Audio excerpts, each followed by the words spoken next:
Masih di tanda tanya, makin banyak tanya, makin banyak tahu. Emang iya kalau banyak baca bisa bikin pintar? Ya iyalah, itu sih udah pasti.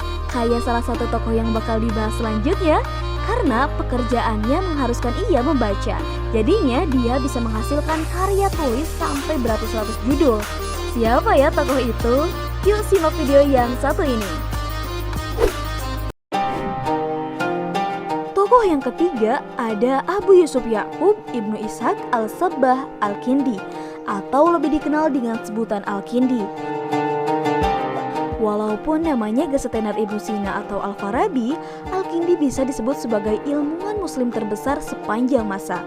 Awalnya, Al-Kindi dipercaya sama Khalifah Al-Ma'mun buat jadi ketua tim penerjemah naskah-naskah filsafat kuno dari Yunani dan Romawi di Bait Al-Hikmah. Kebayang dong pemirsa, berarti Al-Kindi bekerja nerjemahin, nyambi baca macam-macam ilmu pengetahuan dari berbagai sumber, terutama pengetahuan dari paling awal peradaban filsafat klasik. Kalau gak ada Al-Kindi, jangan harap deh kita bisa kenal yang namanya Ibnu Sina, Al-Farabi, dan Al-Ghazali. Karena mereka-mereka ini berhutang besar terhadap buah karya terjemahan dari naskah-naskah kuno hasil jerih payah Al-Kindi. Eits, tapi jangan disangka Al-Kindi kerjaannya cuma nerjemahin doang ya. Dengan pengetahuan yang dia serap itu, Al-Kindi juga mensintesa hasil pemikirannya sendiri dengan membuat buku. Dan total jumlah buku yang dia tulis tuh lebih dari 260 judul. Buku-buku yang dia tulis itu gak cuma dari satu disiplin ilmu loh, mulai dari filsafat, matematika, kedokteran, fisika, astronomi, kimia, sampai teori tentang musik dia tekuni abis-abisan. Dalam bidang optik, Al-Kindi menyebutkan bahwa agar mata bisa melihat benda, perlu perantara yang bisa ngarahin benda tersebut ke mata kita. Dalam hal ini adalah udara. Dalam bidang kimia, dia bisa dibilang salah satu orang yang pertama kali menyuling alkohol dan memproduksi alkohol pabrikan dalam jumlah banyak.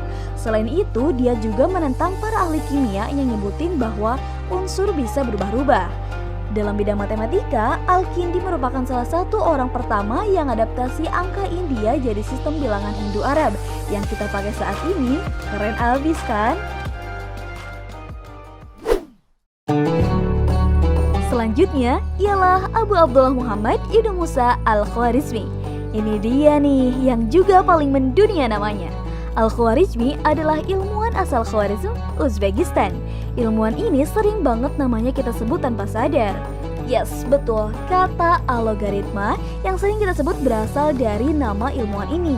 Kontribusi terbesarnya ialah mengembangkan pendekatan khusus untuk memecahkan persamaan linier dan kuadrat yang kita kenal dengan nama aljabar. Konsep aljabar ini dia tulis dalam kitab Al-Mukhtasar fi Hisab Al-Jabar wal Muqabalah, atau buku rangkuman untuk kalkulasi dengan melengkapkan dan menyeimbangkan. Selain itu, beliau inilah yang berhasil memetakan pergerakan matahari, bulan, dan kelima planet yang dia tulis dalam kitab Jiz al-Sindid, yang artinya perhitungan astronomi Pakistan dan India.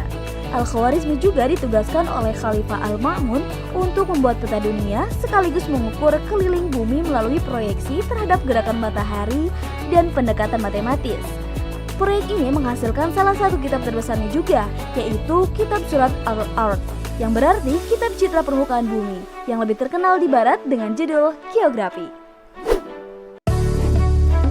Last but not least, ada Nasir Al-Dintusi. Mungkin gak banyak yang tahu dengan nama salah satu tokoh ini. Ilmuwan Persia abad ke-13 ini merupakan ilmuwan yang lumayan terakhir nongol di dunia Islam, yakni setelah Baghdad diluluntahkan oleh bangsa Mongol di bawah kepemimpinan Hulagu Khan. Karena terjadi pergeseran kekuasaan, Tusi mengabdikan dirinya kepada Khan. Apa sih istimewanya Tusi? Sama seperti ilmuwan yang udah sebutkan, dia juga seorang polimet yang nguasain banyak banget bidang ilmu, kayak matematika, astronomi, fisika, kimia, biologi, serta sastra. Tapi yang paling bikin ilmuwan ini paling berpengaruh adalah teorinya tentang mekanisme seleksi alami yang membentuk keanekaragaman hayati di dunia yang dia kemukain 750 tahun jauh sebelum Charles Darwin dan Alfred Wallace.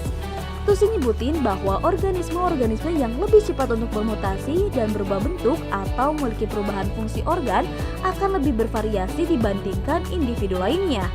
Badan organisme tersebut berubah karena faktor internal dan eksternal. Ini nih yang merupakan titik awal pemikiran manusia tentang asal mula spesies terbentuk.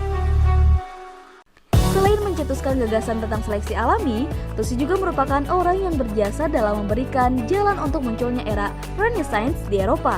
Karena usut punya usut, dialah yang menyelamatkan 400.000 buku-buku ketika Bait Al-Hikmah dihancurkan oleh Mongol.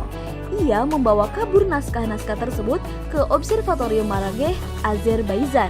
Di tempat itu, ia melanjutkan risetnya tentang pergerakan bumi yang akhirnya menjadi inspirasi bagi Nicolaus Copernicus 3 abad kemudian.